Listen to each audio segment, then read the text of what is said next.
Chicos de segundo año del ciclo básico, bueno, no me conocen todavía, soy el profe Fabián Felipe Santiago, profesor en historia, subprofe de historia en este año 2020. Y vamos a dar inicio a nuestra primera clase de esta forma muy particular. Lo primero que hay que tener en cuenta a la hora de introducirnos al conocimiento de historia, o sobre el conocimiento de historia en sí, es ¿qué sé yo de historia? ¿Qué será la historia? ¿Para qué sirve la historia? Esas cuestiones. Bueno, ustedes el año pasado estuvieron en primer año y sé que algo deben saber sobre la historia. Pero bueno, empecemos por lo básico, por la conceptualización de este concepto que parece fácil de definir y para otros les es bastante complejo comprender. Si ustedes van a un diccionario, van a encontrar el concepto de historia como aquella ciencia social que estudia el pasado de la humanidad.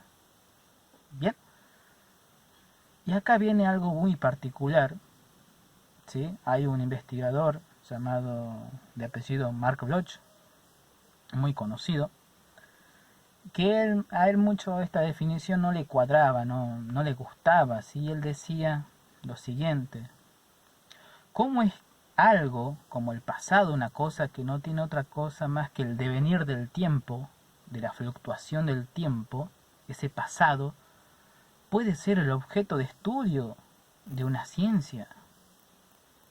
Y entonces llega un momento donde le preguntan, bueno, usted, señor Bloch, si el pasado no es el objeto de estudio de la historia, ¿qué es? Y ahí Mark Bloch dice, no, miren muchachos, el pasado no puede nunca ser el objeto de estudio, pero la historia, al igual que toda ciencia humana, tiene un objeto de estudio y ese objeto de estudio es el hombre. La historia tiene su objeto de estudio, que también es el hombre, pero es el hombre y las sociedades a través de los tiempos.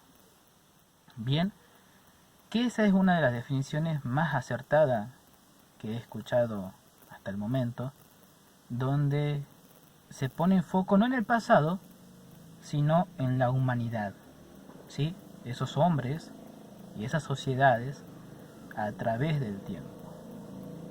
Bueno, otro segundo punto, ya analizando el material que yo les había enviado, sobre corrientes historiográficas.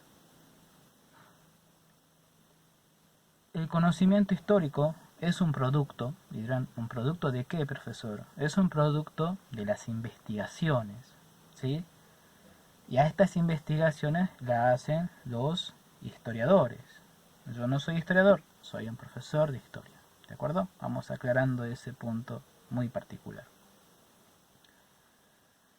Y todo historiador investiga desde un punto de vista bastante particular que lo va a caracterizar. Bueno, el conocimiento histórico tiene muchas formas de producirse y eso es lo más rico y lo más lindo de la historia en sí. Bien, que ustedes pueden conocerla como las versiones de la historia. Así que vamos por ahí. Y en estas versiones de la historia, entre comillas, hay varias formas de hacer historia. Nosotros la conocemos como corrientes historiográficas. Y vamos a analizar las más importantes o las más conocidas en todo caso, porque hay muchísimas escuelas historiográficas. Nosotros vamos a analizar cuatro, cuatro, cuatro historias, cuatro corrientes historiográficas. La primera, la más conocida, con la que ustedes habrán estudiado seguramente, la corriente positivista. Esta corriente positivista tiene unas características bastante particulares, ¿sí? Es la historia más o menos que uno la puede identificar porque trata de ser la más objetiva, es la que se guía de los hechos y trata de describir la historia o los acontecimientos históricos tal cual fueron, ¿sí? Acá el historiador no hace un comentario al margen ni opina absolutamente nada. Bien.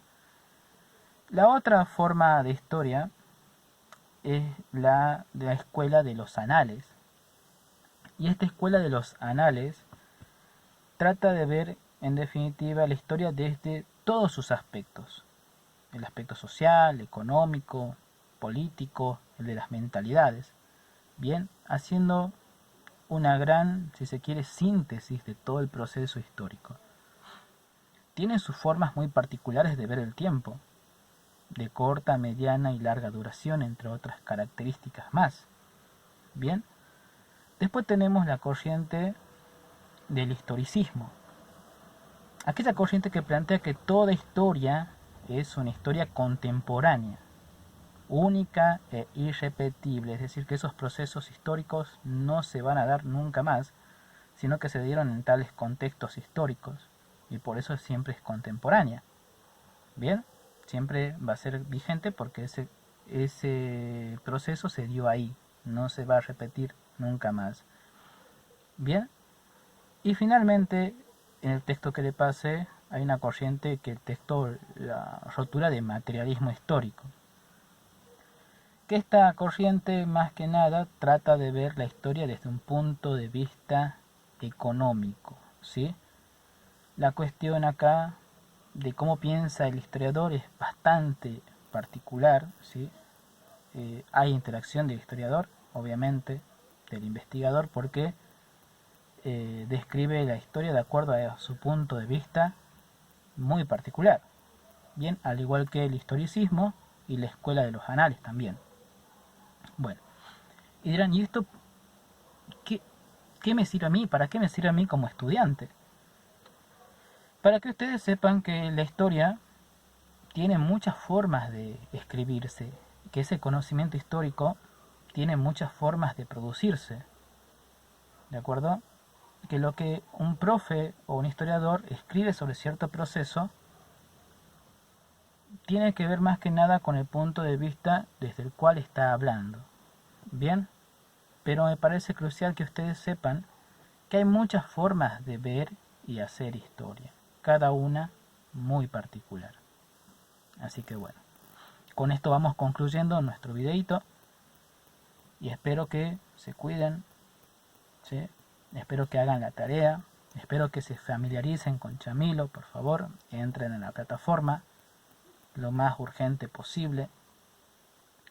Disculpen si por ahí me trabé, pero es natural, ¿no es cierto?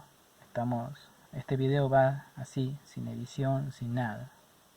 Así que bueno, los saludo a todos ustedes.